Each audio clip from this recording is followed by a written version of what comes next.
Bienvenue. Dans l'histoire, il y a des noms qui semblent, transcender leur propre époque. Des noms qui inspirent le respect, autant chez leurs alliés que chez leurs ennemis. Aujourd'hui, on va s'intéresser à l'un de ces noms, Saladin. On commence avec cette citation qui vient d'un historien des croisades, et ce qui est vraiment fascinant, c'est qu'elle ne vient pas d'un allié, non, elle vient d'un chroniqueur occidental. Ça nous donne tout de suite un indice sur la réputation complètement unique de Saladin, un homme qui était admiré, même par ceux qu'il combattait. Forcément, cette réputation de chevalerie, de générosité, ça soulève une question. Une question évidente. Mais qui était vraiment l'homme qui se cache derrière cette immense légende? C'est ce qu'on va découvrir ensemble.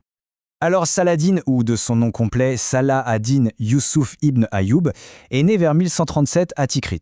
Il était le fils d'un mercenaire kurde, donc des origines plutôt modestes. À ce moment-là, absolument rien ne laissait présager qu'il allait devenir l'un des hommes les plus puissants de son temps.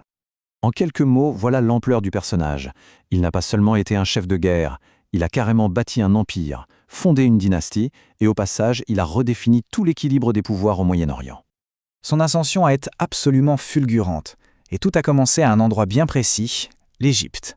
C'est là-bas, dans ce véritable chaudron politique et militaire, qu'il a fait ses premières armes et qu'il a appris à naviguer dans un monde de complots et de batailles.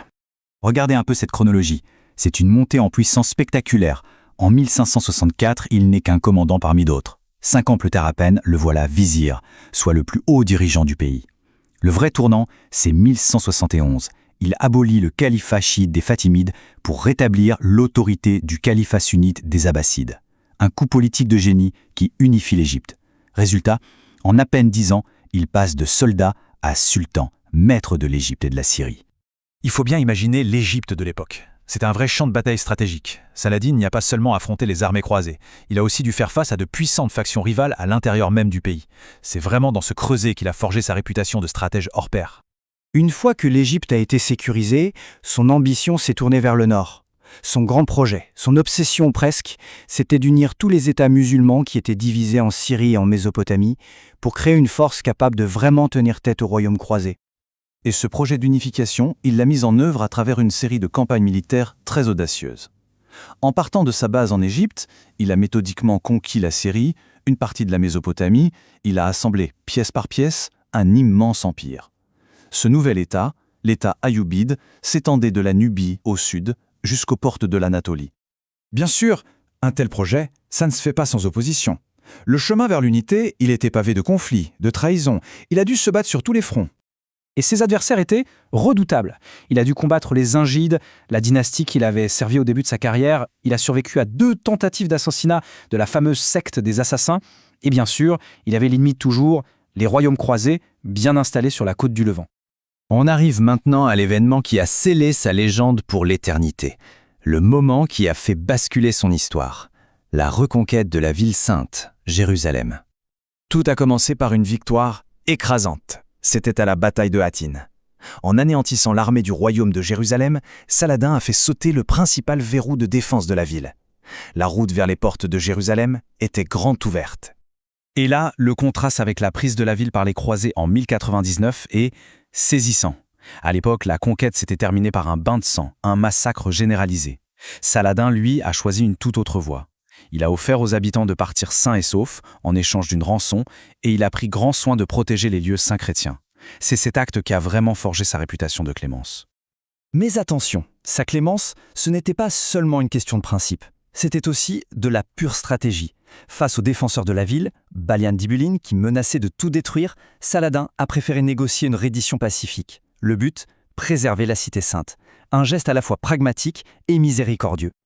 La chute de Jérusalem a bien sûr provoqué une réaction en chaîne en Europe, la 3e croisade. Et elle a mis Saladin face à son plus célèbre adversaire, Richard Ier d'Angleterre, le fameux cœur de lion. Leur affrontement est devenu une véritable épopée. Et pourtant, malgré la violence des combats, un respect mutuel s'est installé entre ces 2 hommes. Cette citation de Richard lui-même en est la preuve. Il reconnaissait la grandeur de son ennemi, ce qui pour l'époque était tout de même assez rare.